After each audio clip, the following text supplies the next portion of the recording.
Hi there, Suns fan here with Cinderin. We're deep within the draft, so let's get in and check out what we got because this is Beastcoast versus PSG.LGD, who is the #1 team right now, and they are looking unstoppable. But this is an interesting one, Cinderin, because LGD doesn't have too much to play for in terms of standings because they're secured top 1 in the group. Beastcoast, 5 seconds remaining. If our calculations are correct, they need both games. Well, technically, they could slide in a tiebreaker if things go a different way with some of the other teams that we think are going to go. For all intents and purposes, let's just assume Beast Coast needs 2 games, which is a stretch. That's a tall order against this team. LGD has lost 1 game, 1 single game. They're 13-1, and they drew against Team Secret. That was the only single game they lost. The interesting thing about this LGD team is that they've been behind in a couple of games, even quite severely. They had a game against, I think it was Fnatic, that they were very far behind. And they had a game earlier today against Elephant, where they were very far behind. And they still managed to come back. So the majority of their games, they're just better. And then in some of the games, they actually get challenged a lot, and they're still just better. So, you know, it's impressive to watch. They're an absolute treat, and a lot of people anticipating them to go the whole way, or at the very least. At this point, I think it's fair to say for PSG.LGD fans and LGD in general, anything below top 3 is a massive disappointment at this point, just with how good they are. That would be a very big letdown. So one of the clear favorites going in and still delivering. So Beast Coast, a team that people were a bit uncertain about. You know, some people were like, okay, they're not going to do very well. Others had them to go in the upper bracket, and they have the chance now to do that with a good result here. They're currently 7-7 in their group, which is a very respectable result.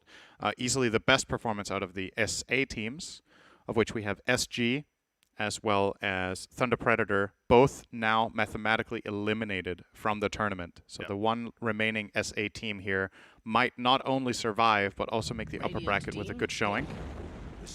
But they do have the arguably hardest match in the end, and that can be both good and bad. Yeah. We'll see. We'll see. But yeah, Beast Coast has played relatively well, for sure, like you said. I mean, this is a tough group. I mean, I guess both groups are tough in the end, but LGD taking IO, Rubik, Lesh to start things out, and Beast Coast with the Earthshaker, Timber, and Hoodwink. Dire team pick. Which I'm a little bit surprised we haven't seen more Hoodwink, actually. I'm surprised we haven't seen more Pangolier. That's true. Pango did get changed, and it seems like it ends up being a nerf in the end, in some cases.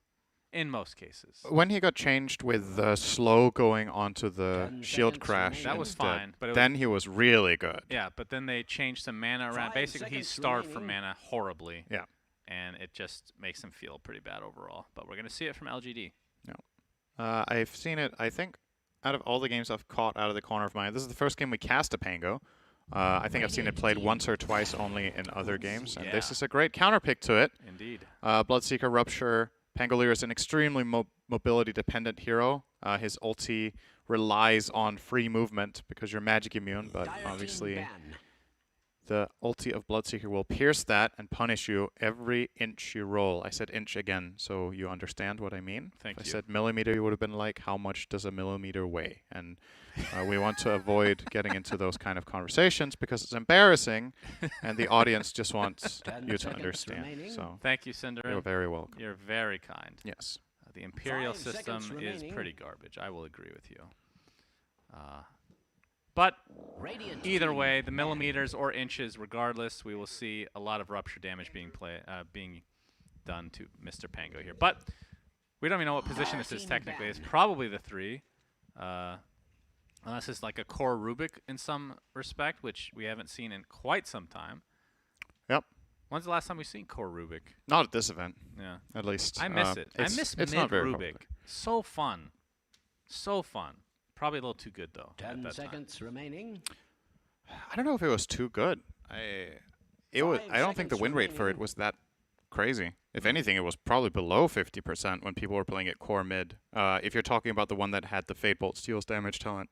No, I'm talking about the You mean Dendy TI2? Days. Okay. Days, yeah. Right. Very old. Good stuff. I don't know. It was very entertaining. I think people are more forgiving about heroes being powerful if they're like fun and high skill. Yeah, Pudge, for example. Yeah. Pudge would be pretty good with a Bloodseeker, Cinder. Just throwing it out there. Pudge was good for 2 weeks when his passive gave health regen in lane. That was great. That was more than 2 weeks, and that was glorious. I agree. Loved that version of Pudge, and therefore it had to be taken away. Yeah, not only did they take that away, but they also lowered the hook speed. 5 like, okay, remaining. let's make him unusable. That's great.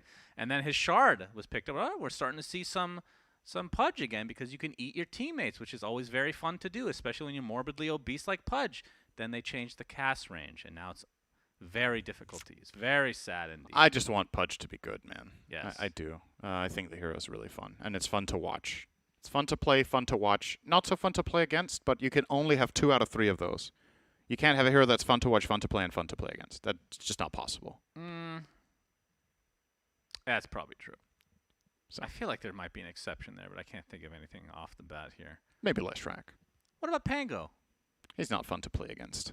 He's very annoying to play against. Well, if you're Beastcoast and you have Rupture. I guess so. If you have the right hero, he might be fun to play against. There's a lot of right heroes. A lot of things go through BKB these days. Get a True. Bane, get a Winter Wyvern. It's true. 2 of my favorite supports are actually decent against Pango. So Juggernaut. All right. Jugger. So LGD. Yep. Got quite the push lineup going.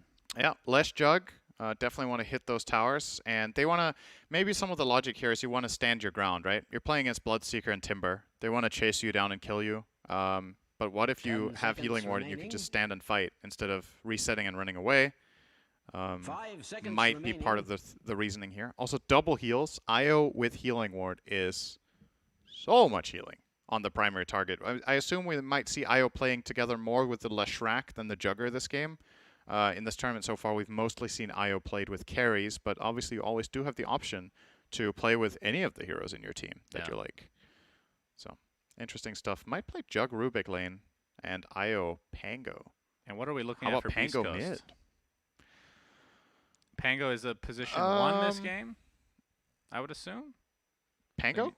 Or Bloodseeker? Or, sorry, Bloodseeker. Yeah, Bloodseeker's a 1. I wish Pango was They mid. play Holy this on jeez. K1. That would be a dream. I think this is an offlane Timber Shaker, Hoodwink 5, and they're going to last pick a mid hero for Chris Luck. Maybe eyeing the Queen of Pain. These heroes on LGD don't have that much health, and you do have some stun setup with Shaker and Hoodwink.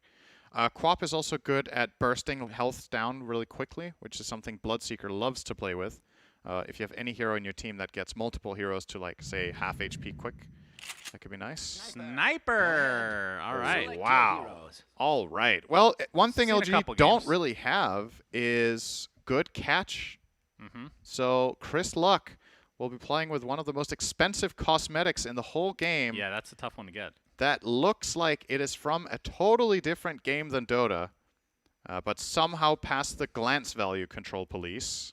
Cinder, once something is put in, it doesn't matter how crazy it is. Within a week, everybody they forget about it. Yeah. You remember when Scan was put in? That's basically from StarCraft, it feels like. Now nobody's complaining. That is actually a feature as opposed to a cosmetic. Cosmetics are way down there. Yeah.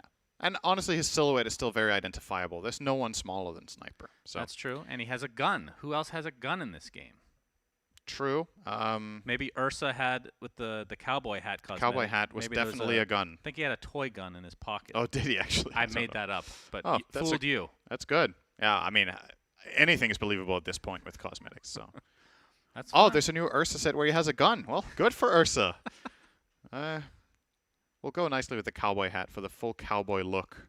I wish they would just re-release that as a golden version and then Golden screw cowboy over hat? all the people that hoarded it and sold for so much money. You know? You just thrive off other people's misery, huh? It would be a That's right. great owner of Team Undying. Well, like we did conclude last game, it did matter for their placement. Undying should be finishing 5th in that group. But we're into this group now. We're into Group B. And, of course, let's have a look very quickly again. Just going to reiterate the current standings in Group B, including current results. So currently, SG are mathematically eliminated. Team Spirit are 9-6. Team Secret are 9-6. And Beast Coast are 7-7. This means Beast Coast needs to 2-0, and Secret and Spirit, one of these two teams, have to lose one game. Right. So Secret has to either lose game 2 to Vici, or Team Spirit have to lose game 2 to SG Sport. If both SG and Spirit win out, Beast Coast are 5th. if any of them lose a game, Beastcoast are in charge of their own destiny here, and all they have to do is just to beat PSG.LGD twice, so just do that. And if you guys zoned out completely and didn't listen to a word that Cinderin just said, you can use the Dota 2 Tooltips extension on Twitch to look at the standings, actually. And you can cheer for PSG.LGD if you think... Cheering has not been enabled. Yes. We're waiting for Twitch to do that. All right. Good effort, I'm seeing cheers. Yet cheers are within Dota TV right now. Yes. The feature has been completed by us, but Twitch is the one we're waiting for. Thank you. There are the cheers. There we go. That's from Let's go. Dota For both TV. teams, let's hope for a good game. And honestly, with this draft, I think I kind of favor LGDs on ease of execution, but I think the sniper last pick can be a true wild card in this game and can pop off. So I'm very excited. Also think it's just an entertaining hero to watch in general. Yep, Makes some funny moments. Nice fissure.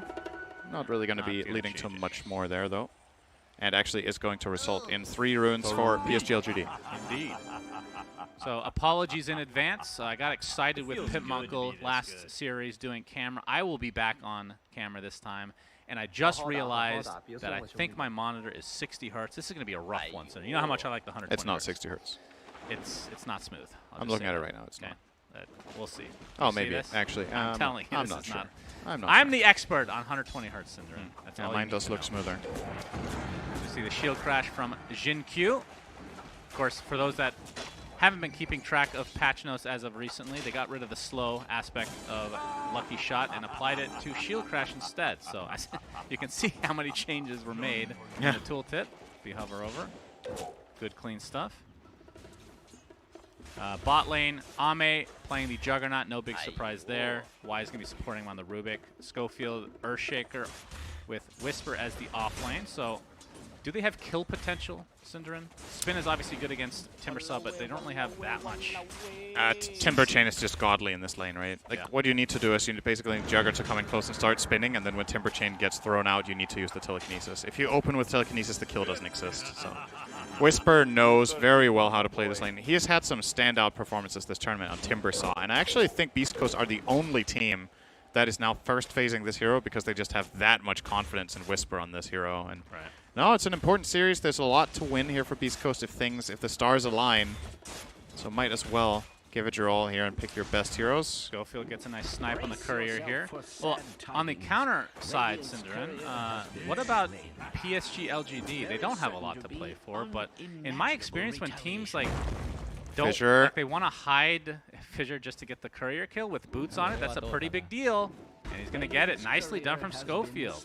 Not the prototypical courier sniping hero we're used to seeing, but we'll take that any day of the week. Anyway, what I was saying is teams that end up like trying to hide strategies and whatnot and then end up potentially losing a game or two in the group stage, that can have an effect going forward. So I'm expecting LGD to just continue on with what they've been doing. I think that LGD have so many different strategies so far that they've shown in the group stage that they will just keep on learning, keep on expanding on their stuff, and not go like full crazy and pick something totally weird. They have their plans and ideas, and they've been working great so far, so... Bloodright's not going to miss here. Talk about this lane just shortly. K1 on the Bloodseeker, Stinger, Hoodwink versus Jin Q Pango, and Faith Beyond Io as the Swashbuckle comes out, but not going to be enough to finish off Stinger here. I think Shinkyu didn't get exact block that he was looking for there against the Hoodwink. If he gets in front of him, maybe there is a kill there. Not the case. Gonna stack the hard camp here, PSG.LGD top lane, so they have a double stack to now pull. K1 is pretty fast. Just from these two heroes, top being at 2/3 health, he's running at about 400 move speed. That's been some interesting buffs on that Bloodseeker.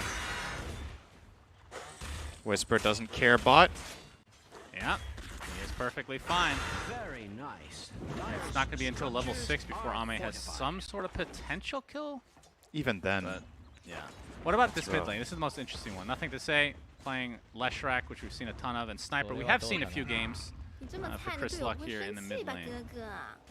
How's that match? I mean, Lesh seems like he would need a gank partner to be able to take out Sniper. Yeah, realistically, it doesn't really kill the Sniper, but I think both heroes farm. This is, whenever we have a Sniper matchup, unless it's obvious, I will genuinely not be completely sure who's favored because there's so little data to go off. This hero hasn't been played very much in general for the last year. in any pro Dota. It sometimes gets last picked like this, but not very commonly. But just theoretically speaking, I think Sniper should maybe have a slight advantage. You just shrapnel out the lane. It's very cost efficient to push that, and then maybe you can farm some stacks. You're going to see it right now. Chris Luck is killing this entire wave with shrapnel. It's hard for Lesh to really contest. He can get a couple of denies perhaps, but after that, Sniper can look to do exactly this and farm the double stacked side camp as well that he made for himself in mid top lane. Another swash, but not Stinger is... Nice who's in pushback trouble? from Stinger. Is now K1 looking really healthy. Pops the Fairy Fire. Looks like he's going to be able to find a kill, but the first blood first goes to LGD. K1 with a double, though, afterwards, and that is very nice for him at the very least. Yeah. Catapulting up to almost top net worth, just behind the jugger of Ame. Oh, getting a little pause here. Yeah, Ame spinning down that entire creep wave and does not quite hit level 6, although even with it, not going to be enough to take out a Timbersaw with 16 stacks of reactive armor. Went 3 levels in it, so a 1-1-3 build for Whisper. Yep, this is just going to be a farm lane. I think they accomplished enough for the Jugger here. If this were to be just a flat-out 1v1 from minute 0, I think Timbersaw crushes Jug. But with the head start that Ame got with the help of Rubik, he should be fine on his own now, and it frees up Y to look elsewhere for opportunities. Currently eyeing top lane. Good damage again from the IO Pango combination. Acorn Shot and Bushwhack really good against IO when you're tethered this close, have to say, especially in this laning stage. Stinger gets slowed. Getting chased. No Wise in the swash. vicinity, but the Blood Right creates a good amount of space. Oh, nothing to say is here as well. They've rotated a lot for this kill. They will get it. Long-range telekinesis into the splitter. Nice communication from LGD as the TP is canceled. That's going to break things up at the top lane. Looking at the CS, 38 and 11 right now for Chris Luck, and nothing to say 30 and 9. So off to a very good start. Schofield was in the neighborhood. He's in trouble now. Telekinesis 5 seconds. He doesn't even need it. Lesh is too fast. Say is gonna be able to secure the kill for himself. Ame does have the healing. Oh, it's destroyed immediately by Whisper. Nicely done. It's gonna force Ame out. He's actually just gonna attempt to TP. Chakram. Oh my God! Whisper finds the damage. Huge kill in the bot lane. So Beastcoast. All right. I thought he was going to be okay there on Jug, but never doubt Whisper Timber. He'll find a way. And he's going to that's bot lane basically won for all intents and purposes. Mid, Chris Luck is doing great. So we're going to look at the net worth right now.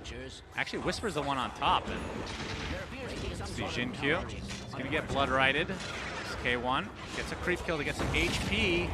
Faith Beyond connects to Jinkyu, so he's going to be perfectly healthy. Why not so much, though, as rotations have come from Beastcoast. Jinkyu just standing in place. Hoodwink gets off the Bushwhack. Shield crash in. There is the Blood Right again. But Stinger's going to be the one to find his way to the grave. So 1-for-1 supports for supports. Oh, Omni Slash. Ame making his transition to this top lane. A nice Ame kill Slash. for I LGD. like that. I don't think that's what you said, but start saying that, please. That's good. Ame Slash. Ame Slash. Okay. I'll try to remember for you. Thank you. You're a good friend. Man, that sounds like something Jenkins would say. I take it back. I will find a different wording that does not sound like Jenkins would say it. Yeah, That's very nice of you. Jenkins always pretends that everybody is his best friend. Like, you're my best friend, you know that? And then he'll go 5 feet away, 10 minutes later, next to somebody saying the exact same thing. Yeah. Ame has his spin. Maybe he just makes friends really fast. Swashbuckle. Love it. Yeah, not going to find a kill this time around. Stinger. All right, Bushwhack connects, but they're not really going to follow it up with much. And meanwhile, we can see in the mini-map that Whisper has just taken command of this bot lane, which is what Timbersaw typically does when left to his own devices. Timbers do Timber things. And he's going to zone Y out entirely. Bushwhack into the Rupture. Spin to follow. And the TP will be successful for Ame. Now they're going to try to turn this around, and Jinkyu does just that. Stinger gets taken out. Schofield, in the meantime. He's in trouble now, actually. He's only level 3. Has arcane boots at level 3. What in the world? Yeah. He's gonna drop here. That is... What? Level 3 with arcane boots. Yeah, Shakers without levels can be okay for a while, but eventually you do need to give this guy space for experience. You need the levels in Aftershock for when you get the dagger. Getting dagger on Shaker when you're level 6 actually sucks. You want more. I caught that kill, guys. Well, I'll tell you from experience, standing as a solo support against Timbersaw is generally not very fun. Because he can dive you in the tower, so it doesn't even matter what hero you are. He will just go and kill you. Right. And Y got a taste of that there. He did get some experience before he got killed, but not as much as he would have liked. It feels good. Nothing to say, though. Has recovered. Well, I guess there was nothing to recover from. He's done fine. It's more so that Chris Luck has been doing very well this game. Basically even in net worth, though, as he has the horsey to work with now. Yep. And close to finishing Maelstrom at 9.5 minutes. Not too shabby. There's nothing to say working on Yules, I assume, indeed. Yeah, Pretty close to finishing that too. hasn't necessarily been the go-to build for Leshrax, but I think in this game it's fine. We've seen some games. We saw the earlier game today between EG and Undying. We saw a Hood build. Hood into, I think it was Kaya. Uh-oh, we got Relocate coming in. Oh. Jin Q attached to him. Schofield still level 3, slowed down to a crawl. And Whisper is the one we're going to really be watching because we know that Schofield's going to die here. But all that rotation just for an Earthshaker kill. Whisper's level 10. That is very good. Minute 10, I've heard, for offlaners. Yep. Not bad. Not bad. Maelstrom on the way for Ame soon. 600 gold out from that. And let's see what K1 has to... Maelstrom Gaming today, I guess. We've got 3 Maelstroms being built. Looks like his is being delivered as we speak. Yep. Have to ram up that farming speed. Ame. We don't really have... I mean, he still has spin TP. No way to deal with that at all. Schofield now level 5. Enchant Totem not going to connect. So he's going to wait this long. He wants the wave. Okay. It's a nice play. Schofield makes sure to deny 1 melee creep. Yep, very while he's important. TPing out. So the little things, Shannon, it might matter in the end. They add up, so I hear. They do. It compounds. Coming now into the triangle he goes. So, in terms of the pace of the game, would you favor one team? Because it just feels like mostly everybody's fine with farming. Is Chris Luck? Oh boy, he has no escape mechanism. This is the downside of Sniper. Very gankable. So he's going to drop. Looks like the shrapnel was stolen as well, so they'll find a additional kill onto Stinger. But Whisper coming in, nice chakram. With the relocate though, Whisper, I would say has to be careful, but he is so tanky they're not even going to bother. The Ame slash takes out Schofield's head. And now they might be looking at mid tower as well. Nothing to say, 10 seconds on Edict. He has Io by his side still. Does he? Just kidding, he left with relocate. I was going to say. He could have had him to his side, but then he couldn't. The ability was programmed a little bit differently, Cinder, than maybe. I think if Io was still there, they would have probably pushed for that tower. But they're going to chill, and it's fine. They got 3 kills. They did expend quite a bit for that Omni Slash as well as the Rolling Thunder, so just slowing things down a little bit is fine. And you got to keep in mind, as far as Beastcoast goes, their playmaking potential is kind of limited. We already covered the Shaker being low level and not having very much gold right now. Yep. You have a Hoodwink as your position 5, who isn't the best catch, especially with 0 points in Scurry. Boy. K1 doing ancient stacks. He's going to get Yules. Chris Luck as well. They're going to get 2 core kills in 1 gank. Oh, that is very unfortunate if you're a Beastcoast fan. Ame, in the meantime, just spin TPs. And away he goes. And the rest of Beastcoast might be in some trouble. Nothing to say. Oh, the roll. Yeah, the beautiful roll. Whisper stuck inside the Split Earth now. And the burst damage, or not burst damage, but the magic damage, more than enough to drop him to his knees. And that's going to be a 4th kill very quickly for LGD as they are now in control of this game.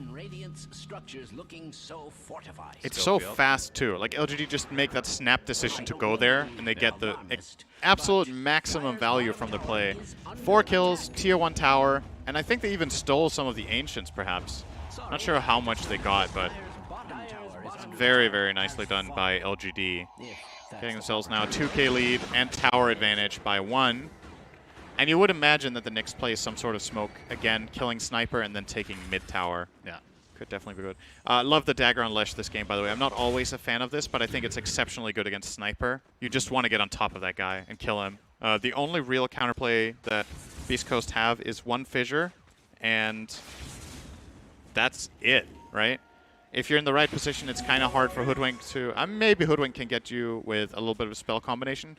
You got to keep in mind how fast Sniper dies. He has 1,000 health. This hero's stat gains, his strength gain is so bad that... And you have to itemize damage, right? Because if you don't farm fast enough. So obviously for quite the foreseeable future, Chris Luck can just get soloed by Lesh very, very easily. Yep, he is going for the Dragonlance, which obviously not too big of a fight. Do you think going Hurricane Pike is just too much of an investment for the defensive capability of it? Yeah, I think so. Maybe you can go Pike after Maelstrom if that's what you mean. What about concussive grenades, Cinderin? It could be a thing. I mean, this game against like a Lesh, it's not that great, right? The disarm doesn't really... But it knocks you back. It does knock you back, and it pushes you pushes you back and them back, right? So yeah. It creates like 800 distance between you. It's pretty good. It's kind of like what Pike does. It's 700 cheaper than the Force Staff component, though, right? Yeah, that's the thing. You might as well. If you already have the Dragonlance, you probably do the Pike if you want Grenade, right? Yeah, I think so. But yeah, it's going to get the Lance here for Chris Luck in another 100 gold, so still doing quite okay on the net worth. But it is starting to be the story of LGD slowly pulling ahead. They're 1,000 gold ahead on the 5. They're 1,500 gold ahead on the 4. Oh, we got the relocate and a bunch of TPs coming in. K1 gets off the Rupture for now. He's taking a lot of damage, but nice Fissure from Schofield on the backside. Sharpshooter coming in, deletes, nothing to say as Faith Beyond getting Jin Q the hell out of here. So nice rotation from Beastcoast. For sure, really good Fissure from Schofield. Doesn't have the dagger yet. If he did, that would have been a triple kill right there with how they were lined up for an Echo. This opens Still up nice. They get the Lash. Damage here onto the tier 2 tower. They're going to back up though. That is the wow. That assassination looks crazy with that Cosmo. I don't think I've ever seen that. Whisper. Oh, good Yule. Still attack. What? That didn't break it? That was so far away. He will die anyway. That tether looked like it should have broken twice. Yeah, I don't know what that was.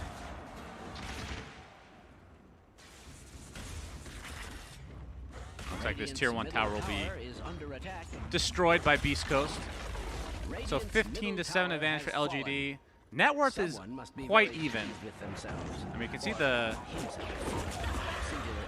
carry farm here for K1 and Whisper. The big thing about the gold distribution is, yeah, there's 2 rich cores on Beastcoast. I think the net worth on Pango is extremely valuable, though. He's just getting a dagger now. So this is a position for Pango at 5,200 net worth. Oh, boy. Very, very high. Why, with quite the good steal. Chakram completely destroys poor Schofield. Now Whisper, after basically assisting in his teammate's death, will have to get out of dodge.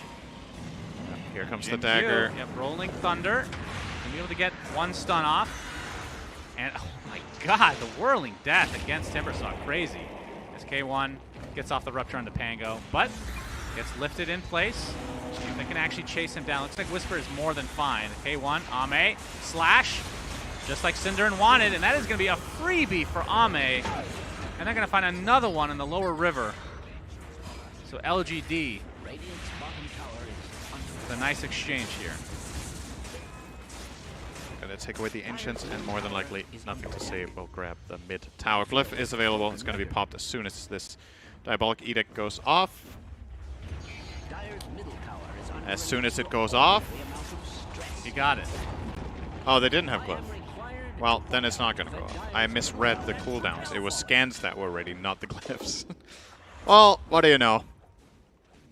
It wasn't up. That could be a buff where you scan your own tower and it fortifies it. What a random suggestion. Why would that make any sense? Why does Guardian Angel protect your buildings? They're not beings. What does he give a shit about them? They're on his side. Doesn't matter. Omni Knight has nothing to do with buildings in any way. That's Shut just up, like Tim. your opinion, man. True. You can't say shut up to someone who isn't saying anything. That's what was. That's the joke. That's not a joke. Your face. Okay, so moving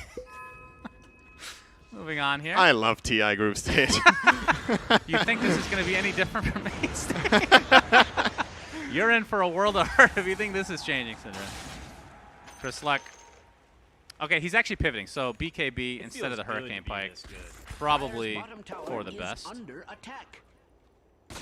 But that means he will want to fight. But can they? 4K net worth lead for LGD after just that one engagement that they've kind of opened things up a bit. I would definitely like to see some more value out of the sniper, right? You have 9,000 net worth on this hero. It hasn't really done much for you all game.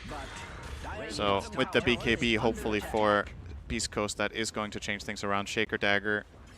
Well, maybe get Ame here. Oh, he missed the Fisher because Ame stopped to hit. I mean, who does that though, right? Yeah. That was very strange. Ame just with all the confidence in the world. This reminds me, there's one of my friends that I used to play You're going to have to hold your horses soon. I'm holding my horse. I'm holding it.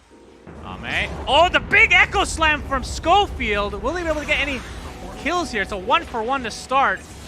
Ame already used his Omni Slash, and K1's going to have to pop the BKB and run. Rolling Thunder getting canceled thanks to the Yules. K1 TP's out to safety.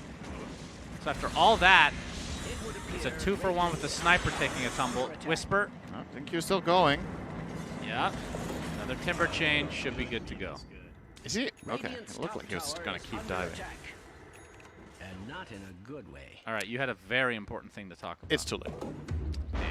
So, Shaker got a Dream Echo here. Oh, well, maybe Dream is slightly exaggerated, but a very good one. Yeah, it was. Still, just the... Like, okay, can we get a replay on that again? Look at Pango's health. Oh, we get another replay of this. Pango's on like 10%, and IO press button, and then he's just full. That's what happens. Okay, we might not need a replay of that. Basically, Pango was super, super low. I think you described it quite well. Instant locket mech, and he's up to full, and that changed the whole outcome of that fight. If Pango dies in that Echo Slam, Beastcoast run away with that one. But oh, look crazy. at this, by the way. Nothing to say. Going. Oh, that's nothing to say. This is IO. All right, he's going for heart, though. It's a long time since I've seen this.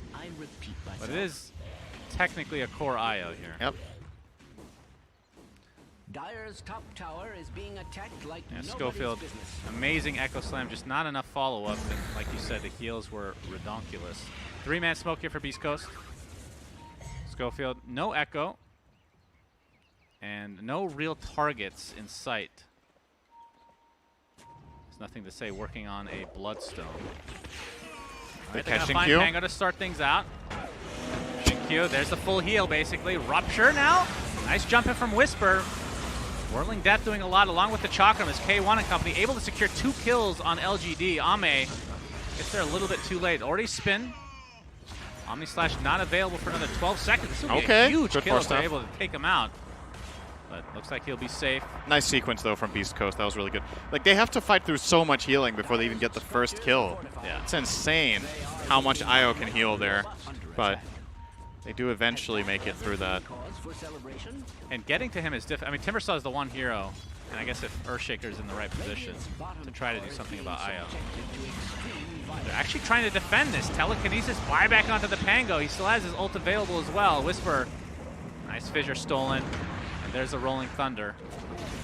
Can they actually get this kill? Oh, he missed blinks. the blink. Yeah, slight miss there, Whisper.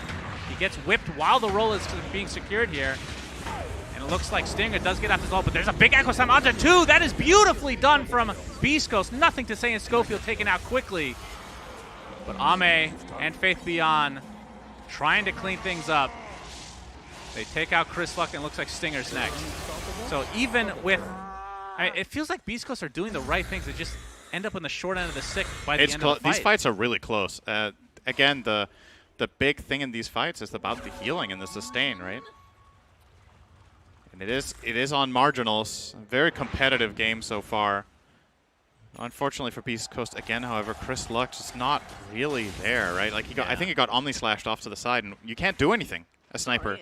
I mean, your Omni's you're dead. There's no play. Okay, I'm not saying... I hate doing this. It's too late. I've already started. Imagine a different mid here. Yeah. You said Queen of Pain. Queen of Pain would have, I think like the Quap burst could've- damage against an IO. Was it banned? No. Quap could have been nice this game. Yeah, Quap would have been.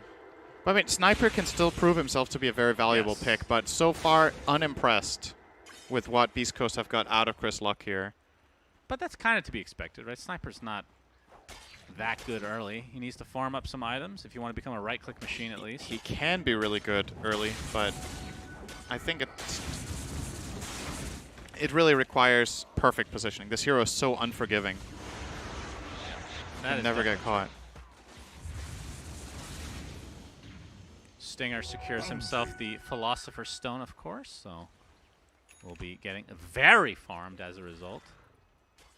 Looks like he's going for the Spirit Vessel. Ame has the Maelstrom SNY. Scotty looks to be next, just a point booster away from getting that bad boy. And Faith Beyond is not too far off from Heart. Another 1,000 or so to at least get the Reaver portion of that. And I mean, in a combination with the Shard, Holy Locket, and Mech, very difficult to take out for sure. Is Ame already expended the Blade Fury. Whisper, oh boy, he jumps right in. There's the Fissure though, the counter one. It's gonna get lifted. Bloodrite is there, it's gonna apply to Ame pretty nicely. Can't really do much as Jinkyu, nice Fissure from Schofield. Jinkyu has to deal with Rupture and that as well. Omni Slash. Absolutely, well, okay, I missed the Omni Slash, my apologies, Cinderin. Looks like nothing to say. He gets the Yules off on himself, so along with the Essence Ring. There's the Echo Slam, only on one, but they will be able to secure the kill on nothing to say as Schofield gets spun down by Ame. Wait, one more right click will do it. Indeed, he gets it. Double kill for him. Why? Not able to chase any further. So I guess off camera there, Chris Luck took a full Omni Slash. And they tried to bring in other heroes to jump on with the Omni, but they just got really unlucky. Yeah. And Ame just had his eye set on the Sniper the whole fight, and all of the Omni Slash hits just caught onto him. So again, another fight, Chris Luck, just no impact. Apart from, I mean, I guess he tanked an ult. But not what you're looking for with that hero. I could honestly I could see Sniper going, or sorry, Jugger go Dagger as well. Like, I wouldn't mind that. Just blink in on the Sniper and ruin his game. Yeah. It's very clearly being very effective whenever Ame gets on him. They do at least kill off the Lesh again this time, Beastcoast, but Aegis now in the pocket of Ame. And play very aggressively. Killing him twice for the Dire lineup, almost impossible. I don't know if you noticed the healing in that fight as well, by the way. It's actually crazy when there's the healing ward and the Locket on Wisp ready. The amount of output that they have, that Beastcoast are doing really good damage. It's just the math isn't like it usually is in these games when this is in play. Just being out-healed, essentially. Might be a big part of the reason they picked the Sniper was for some way to kill that healing ward, but I don't feel like it's been that consistently used. Just look at him. He's not even taking damage there on Jug. With Io as well as the lingering healing ward. Yeah, and Ame's just going to get a free tower. He's down the healing ward and actually scans just in case. But Beastcoast not able to really do much about this. So 5K net worth lead now for PSG.LGD, as again, for them, this game is more about pride than anything, I guess. Top tower is under attack. As they've secured themselves number one in the Pride and groups. practice, and keep the momentum going. Yep, pride and practice. Just sure. keep winning. Sounds like a book. Pride and Prejudice, Pride and Practice. Yep. The Dota version. Dire's middle Yes. tower is Probably under ends with a very sad, in a sad way as well. I just made that up. I have no idea what that book is about. So It's hopefully I about got that Pride right. and Prejudice. Okay. Sounds very sad. All right, we're close. 400 gold away. Faith Beyond. Heart. Like, what do you do against that? That is... whew. Yeah. I mean, really what you do about that is get farm on Chris Luck's Sniper. But he is just... He's died 5 times. He's 1 in 5. He's died 5 times on position 1. You see a sharpshooter? All right. All right, we didn't actually see it, but I just said we did. So Jinkyu is donezo for now. And Beastcoast going to group up and attempt to push this tier 2 tower, which is already quite low. Telekinesis. Oh, did he get him on the cliff? No. Stinger will come back to the ground. And Y will pay with his life. And that's actually a canceled TP as well from Ame. So LGD on the retreat. Are Beastcoast thinking about high ground here? Seems to be the day for it. I don't know. This is against the Aegis, but it is 5v3 right now, Cinderman. Oh, Whisper's in. Yeah, he has the Ags, by the way, so double Chakram. Extremely strong. I mean, he's 8-1. He's so difficult to kill. And he deals so much damage. Ame has the Ame slash avail. He gets Ruptured to start things out, but there's the Healing Ward, and there's Faith Beyond. Killed it with an Illusion from Bloodseeker's Manta there. Yeah. Yeah, they don't have that much tower damage. They need Timbersaw Shard, and obviously we've talked about Sniper's Farm. Timber Shard would be pretty good here, though. Look at Jug's HP. He's healing like 100 per second when he's tethered. That's pre-heart. It's about to be post-heart, Cinderella. Pretty strong. Heart is being delivered to Faith Beyond. He's going for Aghanim Scepter. Okay, so talk to me about Ags. What did they do to nerf it? It's just the spirits in general were nerfed, I think, right? This is quite a while ago now. Yep, the Ags is still the same. I know the Ags is the same, but the reason it's worse is because spirits have been nerfed. Spirits were nerfed, and they were moved to level 20 with the plus damage talent. It used to be 15. I believe at TI9. Was that TI9? It's been so long. Yeah, TI9. That's the. It might have been a TI8. That's what I was thinking. Special. Well, maybe. Beastcoast getting run off here. And the Aegis is going to go down in about a minute, so we'll see if LGD tries to get this tier 2 in the meantime. That will be almost all the outer tower. Still the tier 2 bot remains. And let's see what's Chris Luck. He still has the BKB. It's good okay, to see. look at Sniper. Or sorry, look at Jugger. 238 regen. That's with the healing ward. It's not counting. Just look at his health pool. That's 2 chakrams. I mean, one thing they do have going for them is if they have vision of the healing ward, Sniper does have quite a bit of range, right? That's one thing. But even without the healing ward, Faith Beyond is crazy farmed. Amazing what you found laying around. Now we're going to see a smoke. All right, so Beastcoast on the hunt. 4K net worth disadvantage. They know the Aegis is being reclaimed soon. Schofield ready to go. Smoke's going to get popped. Oh, they're considering their options.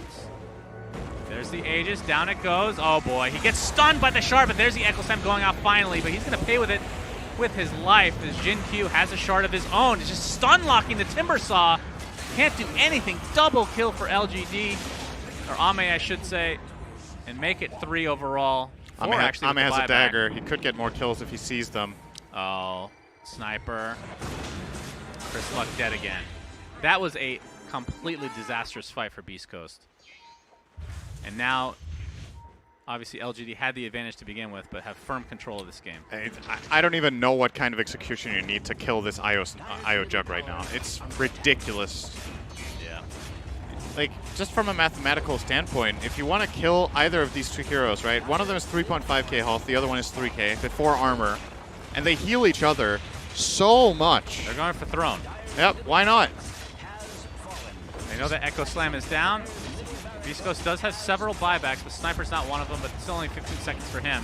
GG just called. I can't blame him. This, man, LGD is just on like several different levels of most teams at TI right now. Crazy. Every game that we've cast, at least, just shellackings. This feels like main stage OG at TI9 right now.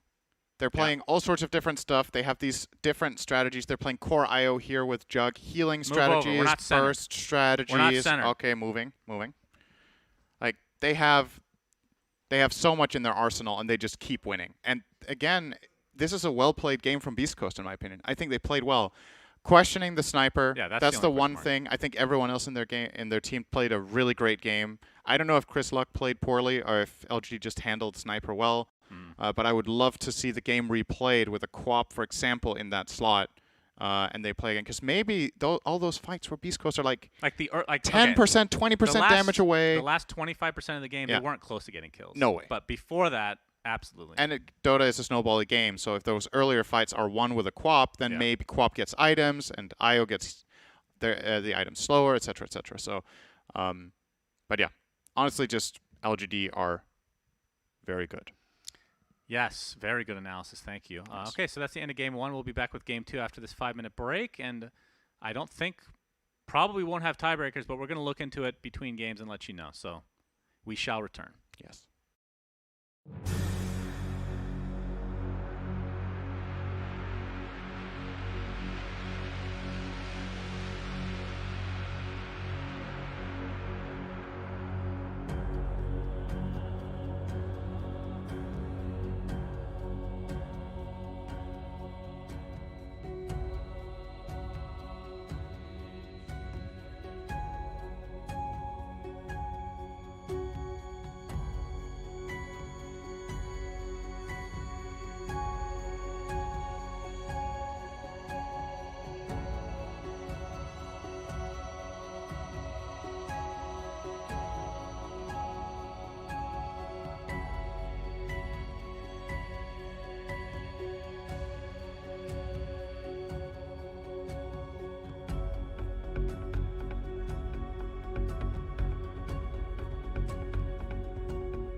Hello, everybody. Suns fan here with the one, the only, the Cinder, the man himself. We got game 2 coming up between Beastcoast and LGD. It doesn't mean anything, though. Right. So LGD is secured number 1. Beastcoast locked in number 5, lower bracket. Yep. So this is what sometimes happens in round robin on the final day when you get to the final series, is that things, if everything lines up, can be completely determined, and that is the case for this game. So consider it a show match, consider it practice, whatever the teams want to do, confidence builder, testing grounds. Pudge game. It is That's entirely possible to play a pudge game, but I do want to say, based on bans, that the teams are really sticking to meta stuff here so far. LGD banning Timbersaw after that last game, and they're going to grab themselves a Monkey King, which has been very meta this tournament. Tiny is available as a potential pick for both teams here, and Beastcoast will grab Phoenix Clockwork as their counters to Monkey King. Wow. And an immediate Snapfire pick, very popular in this tournament so far. I got some ideas. Okay. All right, you ready for this? I'm ready. Snapfire Ags can consume somebody and throw them. Yeah. If you get a Life Stealer, Yeah. if you get a Pudge, 10 seconds you remaining. can basically gank the entire team with one hero. So you 5 seconds Lifestealer remaining. infests an ally, that Pudge eats with Dismember, Yeah, and then Snapfire eats Pudge and spews him out. that's Alright, right. team And it's a full man. team initiation. That is actually a weapon in Worms Armageddon. It is called a cluster grenade. Okay. Or is it cluster bomb? I think it's Well, cluster whatever it is, I'm sure it's not as cool bomb. They're as Pudge very coming out. dangerous when placed correctly. If you place that right underneath the worm and it's like stuck between, 10 stuck seconds under a remaining. wall, it can get one shot because all of the clusters just explode on it right away. Wow, that is Kind of what so a interesting. that is actually what those what the Snapfire ult could do, or Snapfire Ags could do, like a little cluster grenade with, if the right heroes explode on them right away. What if one of them is a Shaker, Shannon? What then? That's true. It could be dependent on what heroes. That would be very stupid design. But You actually sound so uninterested if right Ice now. Frog is listening, then make 10 sure seconds Cinderin does remaining. not get involved for the next patch. I know that you. Why? I know that you took the Underlord's Ags idea from him, which should probably just be the regular ult. Let's. That's be what real. I suggested. I suggested it as a new ult. I understand. He's right every once in a while, but sometimes there's some real stinkers, and that was whatever the hell you just talked about was a real stinker. You're old 10 enough to seconds appreciate that remaining. reference, but you don't play video games. You I- only watch movies. I don't. Yeah, never. I played. 5 Yeah, I didn't really seconds play Worms. remaining. Man, Worms is a legendary game. Well, Matrix is a legendary movie. I also watched it. When you were 10, No, 12, maybe. and not ever again since. No. You're the weird one, not me. Moving on, Pudge. Great against Phoenix, right, Cinder?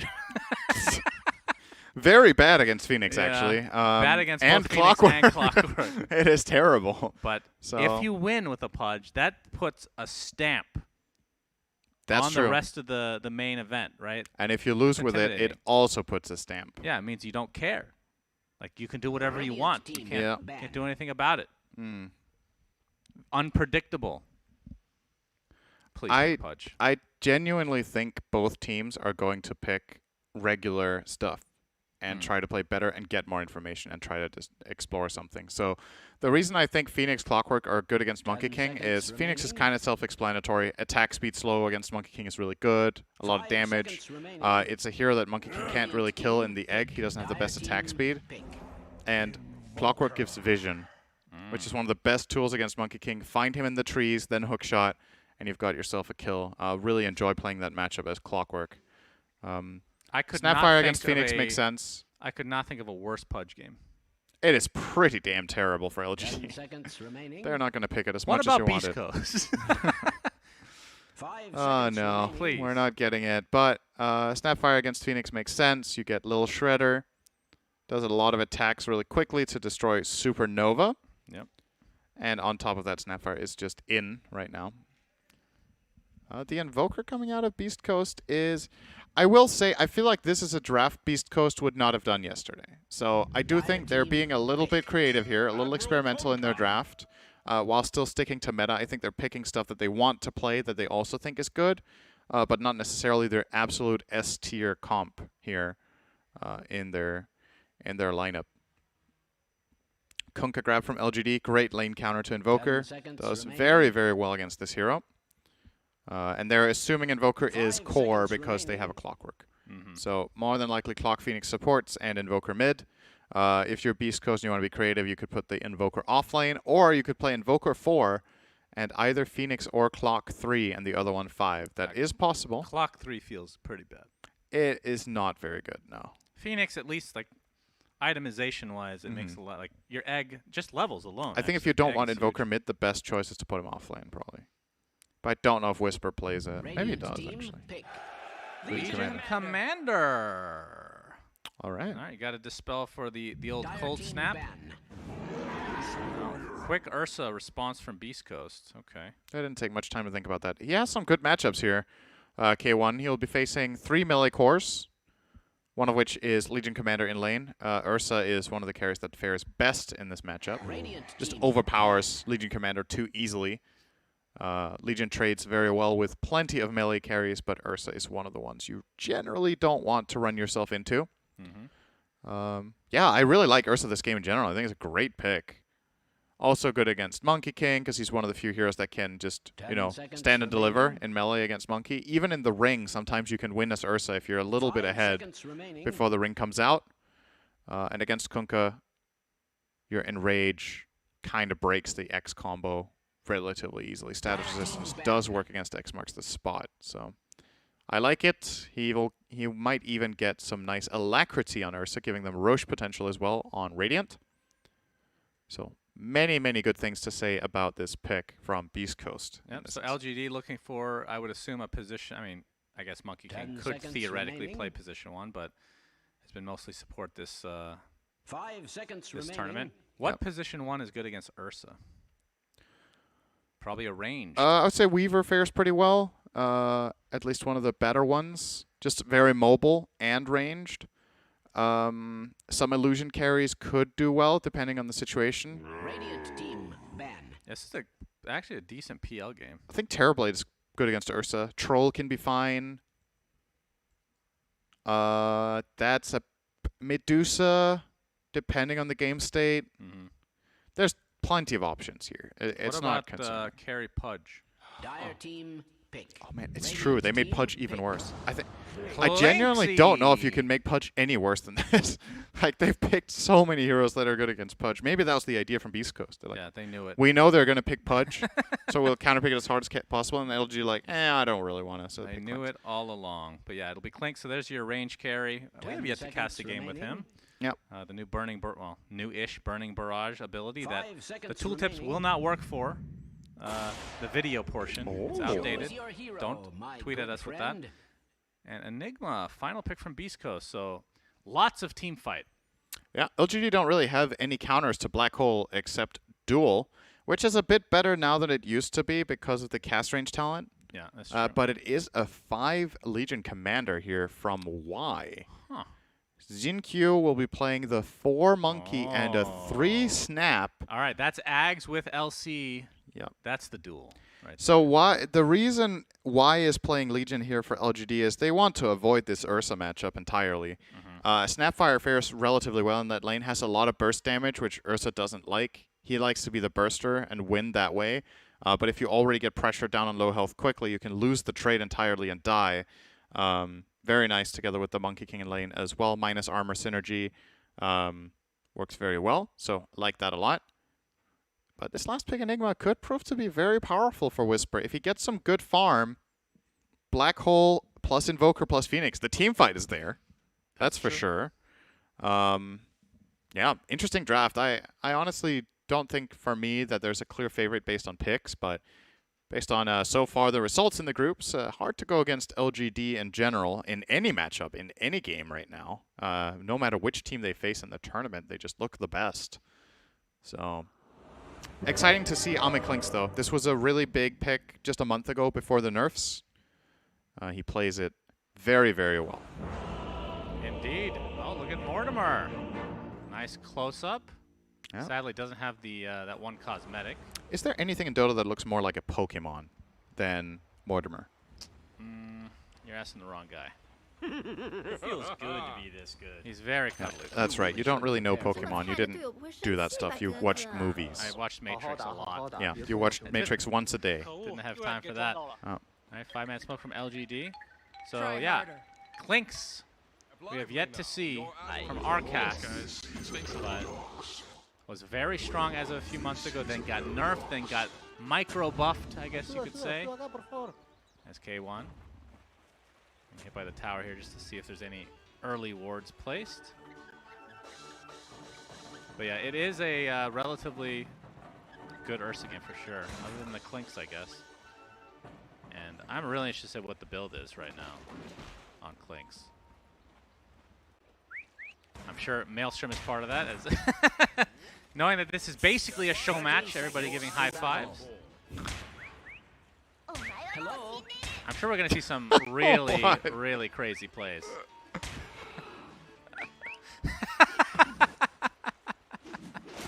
Oh my, nothing to say. Nothing to say. What is that? That is just bad sportsmanship. I agree. I think we should impose some sort of a penalty in the main event for LGD because of that bad mannered play. I love stuff like that. That's hilarious. Jin Q getting a nice ward up here. So we'll be seeing the Jin Q Monkey King again. Seems, yes, I would love to see that play again if we can. We get the replay here. So a nice setup here coming in from Beastcoast, but nothing to say with the cleave. Yeah. Immediately party pooping on this one. As they were having a great time, K1 proceeds to play the, whatever that instrument is called, the cymbals. Is that the word? Cymbals is an instrument. Is that the one? I think it is. Oh, you're talking about the, yeah. Actually, don't, Maybe.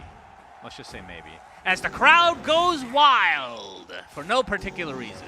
They really like that replay that they're not watching. I love it. That's within Dota TV. So Kunkka versus Invoker Cinderman. What do you think of that matchup? Very good matchup for Kunkka. It's one of Invoker's worst matchups in lane. Kunkka can constantly harass you, has a good damage advantage, can combat you against your regen. Unless something has changed a lot, I do think Kunkka is expected to come out on top here. And then in the top lane we have Mr. Ame himself on Clinks, as we talked about. Why the support LC? And then Schofield, Clockwork, Whisper, Enigma as the double Sages masks already. Nice taunt from Nothing to Say there. Always love watching Kunkka players mind game. It's actually, in many ways, one of my favorite spell designs in Dota Torrent. The whole mind game aspect of you see the animation come out, but you can cancel it early, so you don't really know if it was cast. You don't know the exact direction of it because he doesn't need to turn entirely to where he's placing it. Very, very enjoyable. And nice connection there from Nothing to Say. Gets him a couple of CS in the lane. And Cleaves are going to start mounting. Obviously. Oh boy! Oh, they killed Ame. We saw that. Sure we did. Yep. Wow, that is surprising though. That is not the lane I was expecting First Blood in. Clockwork is very good against Clinks, to be fair, if you do catch him in cogs.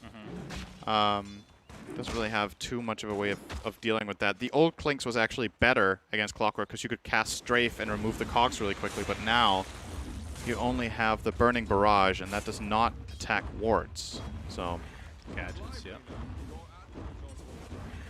Chris Luck in terms of CS, 12-2. And Nothing to Say, 15-2. So, relatively even to start things out. And then the position ones, K1, 13-1 right now. And Ame, who just died, 9-0. So obvious advantage for Beastcoast. Extremely early on, though.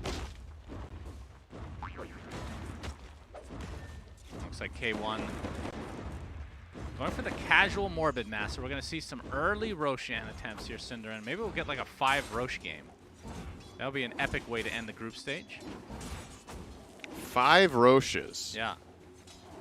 And then it has to be 60 minutes. Mid lane.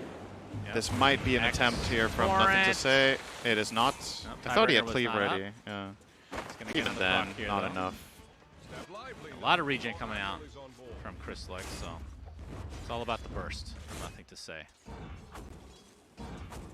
Yeah, what's the build for Ame? Maelstrom was pretty much the standard. Then he's still gonna do that. He's gonna get a Falcon Blade first. Falcon Blade into Maelstrom. And then you just go 这么菜，你的队友不 more 会生 damage 气吧， or 哥哥？ you need Oh, HP like what was it Scotty? Clinks usually did? They went Scotty mostly, right? 你很机车 I think they went Maelstrom Scotty Good to be this good. with treads. Cogs is going to be an issue for him. Perhaps I think Hurricane Pike is too defensive for a Clinks. Like Force Staff is just so nice against Clog. We see Tornado in the mid lane. The battery star from Schofield coming through as well. Nothing to say. Gets off the Torrent. TP support from Y with a nice press the attack. Nothing to say. Looks like he's going to live. No, And Schofield's Schofield dead. dies to the tower. So nice rotations from LGD.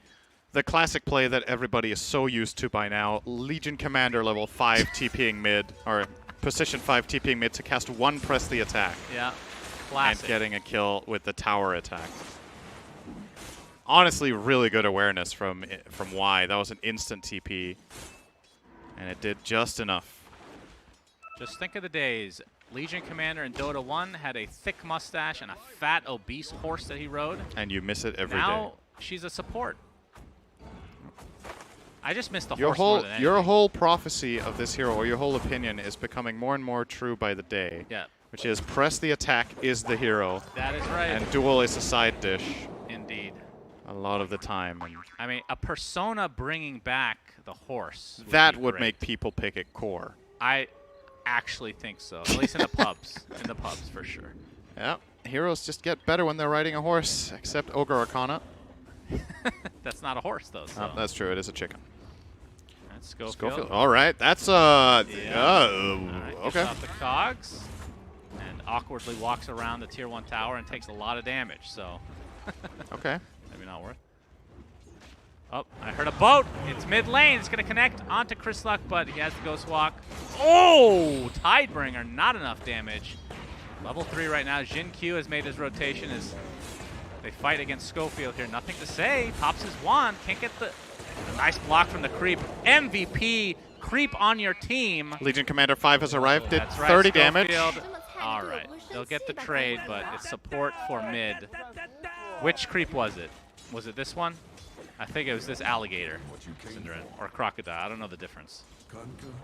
I'm not trying to be rude. You'll love those creeps, don't you? Yeah, they're amazing. Not the Radiants though. They're chameleons, I think, but they're nothing like they need to be hippopotamuses. Where are they from, actually, those ones? I don't know. TI something. Really? Yeah, Oh, the water-themed one. maybe. What was that theme officially called? Water. Yeah. The water TI. Radiant's top tower is under Very attack. catchy, I know. Chris Luck. Not in a good way. Looks like Jin Q wants to attempt something. Nope, there's going to be a TP though from Chris Luck, so bottom lane, Faith Beyond might be in some trouble. Of course, K1, not a whole lot of HP Tornado. to work with. Nice Tornado. There's the Overpower. K1 has to be careful here. They don't have any damage to follow this up with, so Faith Beyond's pretty tanky. He's 2 bracers and a soul ring. yeah. And just barely living there on 25 health. He needed all of those items. We to have a stay alive. black hole top lane as Clinks takes yet another death to his name. Ame. Uncharacteristic here, but K1 gonna get dropped by Jin Q. Whoop, the Fairy Fire keeps him alive. Faith Beyond not gonna want to tank these creeps any longer. And now they're gonna turn this around. The Sunray coming through with the Tornado in addition. And Stinger diving in. Cookie keeping him safe. Oh my goodness, K1 ends up being taken up by Faith Beyond. Ends up being a trade, but still an avoidable death. An unavoidable death, Radiant's middle right? tower is under attack. Unavoidable death in the club. There- Strange to say, Radiant's middle tower is under You attack. can't just say that, man. It doesn't work like that. Well, It's gonna crack me up every time, no matter how you use it. Oh, I'm gonna lose to that every time. All right, pretty even. Wait, nothing to say. Mid, full-on combo on the Ursa. yep, he's still level 5, so no enrage to work with. Faith Beyond's made his way here as well. 1 glob, no need for the And glob. the Cookie is the ender. So K1 with a second death in about 30 seconds. Yep. Get a minute just to be safe. 不会生气吧，哥哥？ Strange to say, And now the Radiant's tower middle tower is under taking attack. more damage from Faith Beyond and company. Like you said, double bracer on him. He's going to be going for Yules. And I would assume Ags is after that, right? Like, this is a core Snapfire. Definitely could. There's different builds. Like I talked about earlier today, there can be like an orb. Okay, nice sidestep there from Schofield. Still going to take an absolute beating there, but Tomato EMP. Nothing to say. Does have a regen, but needs to get out of damage ways. Mortimer's Kisses apparently was used to take out Schofield. and NTS has regen, so he's just going to heal up fully here Indeed. after that cleave. Full value. Yeah. Use That the Torn on feels creeps real too. good. Use your mana for fun.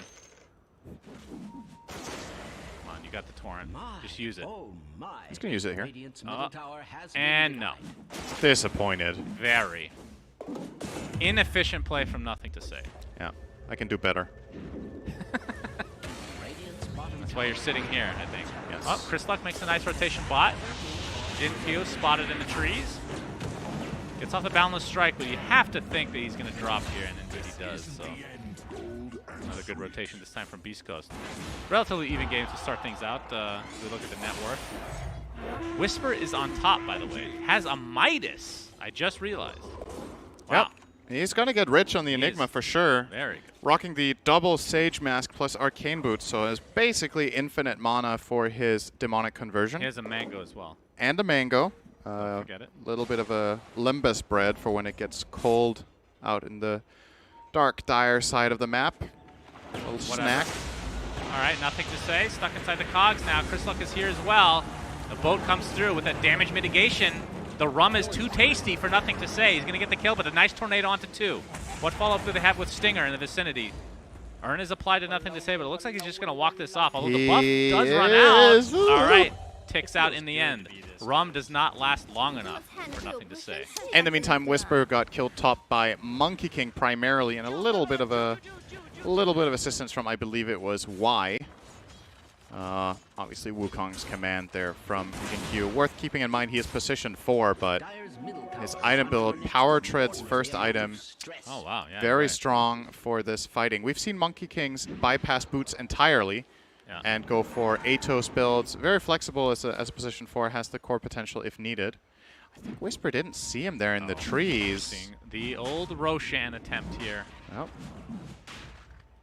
See if LGD has any idea this is going on. Balance strike on the Whisper, gets off the Malefice is Y, and Nothing to Say. Not really that close, so maybe a little bit too early. They have no idea this Roche is happening. It's great. Absolutely not. That's what the Morbid Mask is for, Cinderman. And Roche, #1. They have an out idea of 5. now. It's too late. Yeah. Hook shot from Schofield onto the clock about above Roche. Does not connect on that. It is purely visual for observers. Did it just for insurance in case someone was coming in there. I think maybe the Monkey King, he was worried, was going to try to steal it. Is Nothing to say now. Kid Invoker laugh, really great. Yeah, let's not get into this discussion. This is a TI-10 group Yes. stage match. We have to be very professional. I'm dead. What are your thoughts on the Kid Invoker set? On the set, does he have Dark Artistry on it? He does, right? Dark Artistry is one of my favorite sets in the game. It is very nice. He is going to be getting a Midas, which isn't a surprise on an Invoker, but considering Enigma also has one and got it earlier. Does that surprise you at all to have 2 Midases on the same team? Very greedy. Why? Nothing to say. Duel? Not duel? Trying to get the duel off. There's Got it. Wukong's command. Instant duel victory for him. Boat already expended. Looks like Schofield has bit off a little bit too much to chew. Nice Tornado EMP though. Jinkyu. X marks the spot is available, but now that K1 has made his transition here, gets the overpower off. X going to send him right back. Jin-Q just wants to get his proc off. Does so successfully, so Jingu is going to force rhymes with everybody Jin-Q. back. What? Jingu and Jinkyu, it sounds good. Thank you. It rolls off the tongue like XXS. Nope. Say it. XXS. Wow! You've No. been practicing! I went back to the hotel room and I just looked in the mirror. And said it for 3 hours said, straight and went to bed. You're not going to eat food until you say this correctly. And that is a motivating factor if I've ever heard of Yep. one. From an obese man Let's myself. go. Yes, absolutely. Good job. Thank you. I Yeah, genuinely thought you were going to screw it up for the 10th time in a row, but you nailed that one. XXS. XXS. What was the problem yesterday? I had a mini stroke, I think. For 30 minutes straight. Yeah, that happens. Oh. Well, I'm It's glad an- you recovered. It's an American thing. Yep. I'll just believe it. Yeah, just It's believe it. easier. So, Aegis online for 2.5 more minutes. So back to my discussion, Cinderin, that you never Yes. took part in. The double Midas. Yes. Very slow. It is indeed very slow, but I do think this is the kind of game you can get away with it. The build-up of LGD's strategy takes some time here. So maybe they can pull it off. Okay, nice. Quelling Blade there from Schofield. Cuts down Jinkyu. Haven't seen much from Ame other than the 2 deaths. As the Maelstrom Falcon Blade is going the Dragon Lance. Yeah, and then Scotty probably.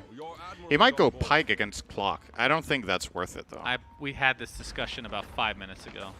Wait, that was last game. That was not last game. Did you have like an internal discussion with me about this? I didn't say anything about it. When we're done for today, you can go watch the VOD, and I would actually be interested to know what you're thinking during that moment when we have a discussion. You actually respond to me, and then literally forget. You 5 asked minutes me later. what the build was on Clinks, and I said usually Hurricane it's Pike Scotty. could be good because there's a clockwork in the game. Like, no, I think it's just going to be Scotty. You're an idiot Suns fan. I I'm pretty definitely sure you said did all not that. say that. I think you But did. I did say the Scotty part, and I still think that's going to be the case. He changed to BKB. Okay, Phoenix. X marks, okay. The Cookie keeping Y alive for now. The K1 with that Aegis is something to fear for sure. Has the defusal as well, so that's of course the build we've been seeing from Ursa's for the most part in the last year or so.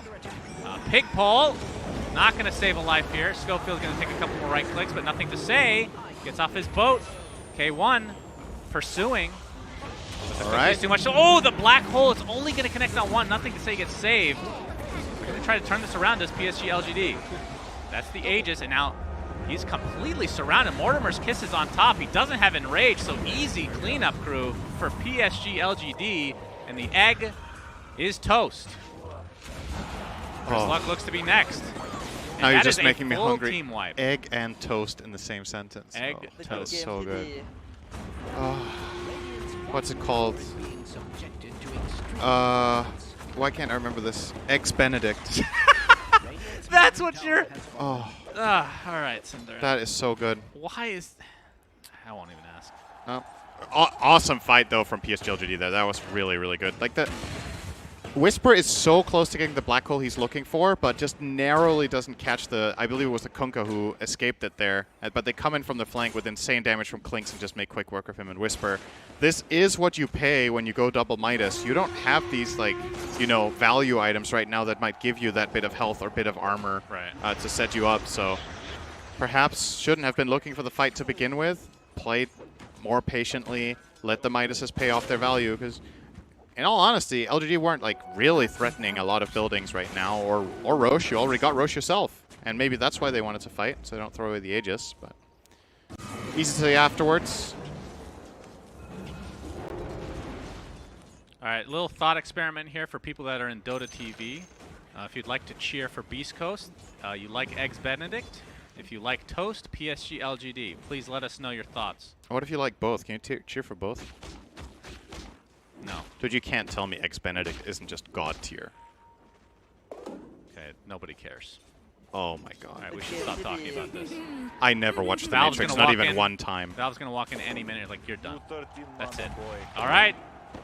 Looks like All it's right. Eggs Benedict. Valve can come Wow, and they take me out of really the like cast it. as long as they give me Eggs Benedict, okay? That's fine. I will be paid in Eggs Benedict, please. I mean, it is nourishing, Cinderin. Oh. Ame did finish the Dragon Lance, and like you said, Scotty is next, so no Hurricane Pike for him, Cinderin. Yep. Despite what you said and promised. Oh, he changed back to Scotty. Yeah, that's what I Yeah, I know you just said that, but I'm still happy because he just changed to BKB and was making me look stupid, and now he changed back to Scotty and making me look okay. Wukong's command, Boundless Strike. Stinger does have egg, Oh! but no. Not able to cast it in time. No X-Mark connected there on an additional hero, though. He did not eat his Eggs Benedict today. I actually think K1 enraged early, so when he got X-Marked, the duration was so short that they couldn't connect and build anything out of that. So. All right, Chris Luck working on an Aghanim Scepter, so we'll be able to see the Cataclysm not too far in the future. It's halfway there. All right. Schofield has an Invis rune and an interesting angle down here, but the problem is Ame with this build-up is starting to get very, very tanky now. Gets the health from both Dragonlance, Falcon Blade, and the ultimate orb on the way to Scotty. Yeah. As long as the Death Pact is running, he's actually a very difficult kill at this point.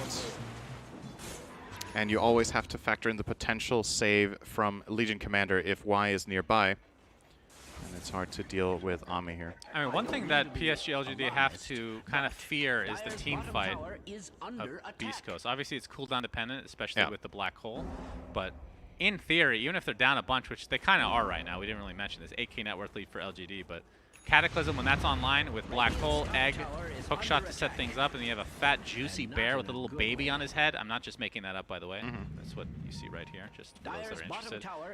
That's a lot of damage. What do you think if you had this Immortal with the baby Ursa on top, that one could also have cosmetic? I was thinking that the cowboy hat should be able to be combined on the baby has the cowboy hat too. Or the baby Ursa could have an even smaller baby Ursa on top of it, and then it's like a Matryoshka doll. Oh, yeah, that's actually beautiful. So is this Schofield hookshot. Why? Of course, it is a support Legion Commander. Midnight Pulse and nice Sunstrike. Okay, down he goes. But TP supports are here. LGD looking to potentially defend, but again, very, very hesitant when Black Hole is still available. Yep. Paying some respect here to Beast Coast's potential wombo combo. They're not in a hurry here either, LGD. I think, you know, sometimes it can be scary going late game against Invoker Enigma, but the flow of the game, what you're accomplishing right now, you know that when Klink says Scotty, if you get the next Roche, that's when you can truly start threatening high ground, because how do Beast Coast realistically kill your Klinks twice when he has 3k health? Oh, Clockwork is dead. Nice, Yule. He's going to get out here. Dead. He got out. Yep. To another dimension where Roche... Well, actually, Roche is alive, so... Yep. Where Roche was. All right, Shannon. Roche number 2, who do you give the shard to? For which team? LGD. I think they're going to get this LGD shard. I mean, Ame's is really good. Klinks is really good, right? Tidal Wave is okay. Snapfires is really good. Dude, they have so many good shards. Monkey Kings is cool, but it's a position 4. And LC's is god tier as well, but it's again position maybe give 5. it to Legion actually. It's possible. I think they'll give it to Klinks if they kill it. I think so. So the Klinks one is the skeletons when you use your Skelly walk. Yeah. Every time you appear from Invis, you get to. I don't know. Actually, you know what? I changed my mind. I think Faith Beyond should get it. Scatterblast one is crazy when you have a Blink Dagger. Like this thing is That's insane. True. He's currently he's gonna buy it himself though in 100 gold. Oh yeah, so he is. Okay. So no faith that his team will allow him to pick up Roche's insides. Dude, Klinks' wave clear is so disgusting. Does have Ags now, so Cataclysm is available. Oh no! A1 going for Roche. Oh no! Oh, it's gonna be close. Boundless Strike is there. Duel to follow on the Ursa. Oh no, this is a disaster for Beast Coast. Into the Roche for LGD. Klinks gets the Aegis. Oh man, that was perfect timing from LGD. They get 3 kills, they steal the Roche, take everything from within his disgusting bowels, and Klinks did take the shard. Man, oh man.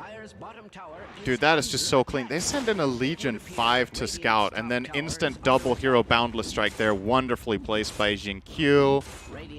And that fight just plays itself. And yeah, I mean, Beast Coast, they're trying, right? It's kind of desperation territory. You do have Blink BKB Enigma, which was kind of the timing you waited for, but unfortunately you did end up hemorrhaging way too many kills getting there. So now you're at a 13k deficit and fighting into an Aegis, so you question whether it's going to be enough in the end anyway. But man, nicely done by PSG.LGD. We're at the point of the LGD. game where the Midases have yet to really pay off, right? I can't believe I'm saying this, but LGD are playing well here. Yeah, shocker. Yeah, really, really good stuff from them. They fluke their ways to only 1 loss so far. Absolute fluke 14-1 so far. Looking to be fluking their way to a 15th win. Okay, one. It's going to be spotted out by Ame. You see the shard going to work. Has to pop his Enrage, but there's the Yules. Status Resist does nothing against that. But Black Hole! Whisper jumps in, gets the nice Black Hole. Cataclysm to follow. The Shark comes in, but that is not going to do anything to Whisper, but Ame does get the damage reduction. So after all that, they get Snapfire. Is position 3 this game. As we see a duel. Easy victory for Y thanks to Ame. All right, so that was Black Hole, Cataclysm, Supernova, and they killed one hero and did not get the Aegis. Yeah. And then they lost their clock. So it was a 1-for-1. Faith Beyond just drew a lot of stuff on the map because he was dead and had nothing to do. Well, Now Ame's drawing are a you line sure it top. was him and not Stinger? I don't know, maybe it was Nah, I think the color was Faith Beyond's. It was a Faith Beyond pen. Okay. They're going to get the tier 2. They might go high ground here. The big abilities are down. 2.5 minutes to go. Oh, hello, Whisper. No black Just hole. gonna blink. Ame sticking a decent amount of damage, but there's the press the attacks from the low ground. Has to walk through the Midnight Pulse. Up, a hook shot. All right, nothing to say. Stuck inside the cogs, but Lynx just continue to hit the buildings for now. There's the duel, but it's on Ursa. Can he get this kill in time? This is going to be really close. Deafening Blast is there, but Ursa gets blown up. And that in and of itself is a pretty big kill for LGD. I mean, they have a monumentous lead right now. As you can see the X marks. And Clinks will come back, and still 2 minutes on Aegis. LGD just look unstoppable in every game. All right, nice Good meteor. damage. There's so much Midnight Pulse. percentage-based damage between Phoenix and Enigma, actually. That's true. Midnight Pulse Sunray is no joke. Oh, who is this? Clock is right. on a mission. To die? Maybe you felt like if he's in a jetpack, they can't reach, but Monkey King is higher up than the he jetpack actually, is. Actually has jetpack. Wow. So, Sunstrike. Oh, shared with the creeps though. So this is going to be the death of the tier 3 at the very least. And with a minute and a half left on Aegis, you'll probably be fine dying here. Or could go for another X marks play. Though his TP is down for 30, so probably not. Yep, just going to come back in. nice Gets cookie. the cookie heal. Stuns the buildings. Very important, of course. That's a huge Midnight Pulse. That talent is insane. Yeah, it's actually so Good wild. lord. Good luck going high ground with that, even with disadvantage. Yeah. And LGD is going to be happy as they have more than doubled their lead in the last couple minutes. So I assume, yeah, he does have Shard on Faith Beyond, so we get to see the, I call it the shotgun blast now. I'm afraid. Radiant's courier has been Basically What is pushes it? units back What is and it? does It's called- extra damage and stuns for 2 seconds. Oh, it's still just called Scatter Blast. It doesn't. Yeah. I mean, they could just rename it to Shotgun. But Shotgun is morph with E-Blade. It's already taken. That's not an actual name, though. Schofield in his jetpack, just leaving a trail of fire, ruining the environment, but Jin Q holds him in place. The newly picked up Gleipnir. Oh, I hear a shark. Chris Luck is getting bursted from afar. Oh so my god. he is Dunzo as well, and Aegis will be Dunzo very soon for Ame. But it looks like LGD want to continue. I mean, they are missing a pretty considerable part of their team fight in the Invoker, but Enigma does have Black Hole now. Yeah, do they have enough damage in though? I guess they do. If they have a Sunray and Midnight Pulse, they can still kill with Invoker dead. But it's under the condition that it gets to go off. Gleipnir, Wukong's command. The heals aren't trying to be cookie him there, in. but Cute. Stinger can't heal nearly enough. Zin cute. As Assault Kuros now on nothing to say, has the halberd as well. BKB is still 8 seconds, so still pretty high. It's one of the better changes that's actually been made to BKB, in my opinion. The fact that it's not 10 to 5 in terms of the scaling duration. Very underrated change, if you ask me. I'll assume your silence means that you disagree. I wholeheartedly agree.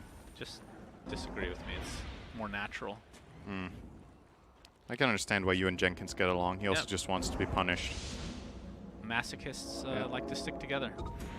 Oh. Doesn't really work if both of you just want to suffer. Somebody's got to inflict it. That's you. Oh. Just my mere existence. You know, just knowing that Ruins you're here. both of your days. How do I deserve to have so much power? So because they don't have the Aegis, they're gonna just go for the tier 2 bottom instead. And yeah, I mean, Beastcoast, I think they're okay. Hookshot misses. Well, What was his thank plan? God for that. What was his What plan? was the plan? It was going in 1 on 4 with no vision around. You know, it could Is be he one farming of those, fantasy points at stun duration, or what's the plan here, man? Like, what are you It could doing? have been a next level play where you want to show hookshot to make Oh, your he's flying. team Okay. assume. He's kind of. He's out of the map. I didn't know this was possible. Oh, Okay, he's back down. on the map. They see him. And away we go. Can't jetpack your way out of this one. All right, thoughts on the next level play where you miss your hookshot on purpose to make the other team assume that you have backup. It didn't work, obviously. Yeah. But the idea. It's an interesting idea. Probably wouldn't do it when I'm 20k behind, but you know, True. every spell kind of counts at that point.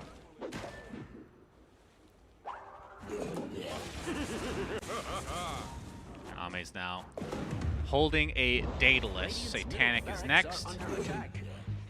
And his farm is out of control. Of course, Beastcoast does have options, and like you said, a lot of percentage-based damage. Black Hole with BKB. Only thing that stops that is the duel, which he did go the dual cast range, as you were mentioning earlier. And Etherlands. Oh yeah, true. Doesn't have a dagger though. Yeah, that's a problem. And no Ags being built for Faith Beyond, although looks like he's going right-click. So once he gets to 20, little Shredder will do a lot of damage. When you get Daedalus. And then the 25 talent is beyond busted, by the way, if you go this build. Yep. It is insane. 3x Little Shredder multi-shot. You can just triple kill people in one spell. All right, Refresher is now there. As you can see, Beast Coast fans are very happy about that. So double Cataclysm. Okay. And double Black Hole. Yep, they've both got one. Invoker does not get Black Hole, before you ask. Maybe the Ag Shard combined would do that, but no. Here we go. Last-ditch effort from Beast Coast. If everything fails here, it's over. If everything succeeds, it's probably still over. But it could be over later. And by over, you mean the game, not the standings, because this does not affect anything. This game is, for all intents and purposes, practice and a show match. Oh, Whisper. Whisper gets spotted out. Jin-Q jumps in. Whisper has to pop that BKB right off the bat, and they've actually used the egg as well. All right, Jin-Q. Jin-Q. I got him. Enigma dies, though, so 1 for 1, and now Stinger taking the brunt of the damage from Ame. Oh, my God. His damage is out of control, and there's the dual victory. Triple kill for Ame. Buyback was expended by Jin-Q, but it's going to be well worth it. As PSG.LGD well on their way to finishing their group stage in style. Good news is Enigma still has 2 black holes, so in 40 seconds, after the game is over, they just black need to holes hold out will 40 be available. seconds. They have Glyph. They are not using Glyph. That is correct. They are Cinderin. still not using Glyph. Just another 28. There's the tornado. You can do it. They can still do it, Cinderin. They called Don't go for GG, buildings. just 20 seconds to No, go. they can do it. GG is fake. Don't go for the ancient. Beast Coast. Double black hole still online. All right, so It could have worked. coulda, shoulda, woulda. PSG.LGD. Is it 15-1? 15-1. And The the one only lost to team Secret. to beat them one game was Secret in a game that was very close as well. LGD in that game were playing Alchemist on Ame against Ogre Tiny. Thank you. Nice not having to move myself. I do appreciate good service. Thank you, Shannon. I'm sorry, were you done talking? This game is over. Okay. And so so that is this broadcast. is the end of for the group today. stage, indeed. Beast Coast, as we've talked about, ends up 5th, so lower bracket, but they're the highest seed. And then, well, LGD, as you can imagine, top of the world right now, but we'll see if they can do it in the main event. So we're done for group stage, Cinderin. Any thoughts about it in general? China is dominating. Chinese teams look amazing. LGD, IG, as well as Vici Gaming, probably the 3 biggest ones, right? Yeah, they are. They have the best placements. Overall, a lot of people are expecting LGD to do super well here. They're delivering 15-1, IG now 14-2. I think the team most people were expecting in the upper bracket that didn't make it is EG. I think that's the biggest negative surprise from an upper bracket perspective. 3 and 8, all 3. All 3 Lower NA teams, bracket. lower bracket, yep. They're Yikes. all alive at least. Well, the thing that And feels the bad silver about lining is if the 2 NA teams play against each other, then one of them makes top 12. Wow, that's really good news. So That's that's the something saddest to part hold about on it to. all is they that- might meet. Yeah, if they meet, that's very, very sad as an NA boy myself. But that is the end of It's the group brackets, stage for anything us. can happen. Stop talking at the same time as me. It doesn't really work. You might imagine having ears, so you should be able to understand that concept, Cinderin. Suns fan and Cinderin signing out, everybody. We'll see you guys in the main event.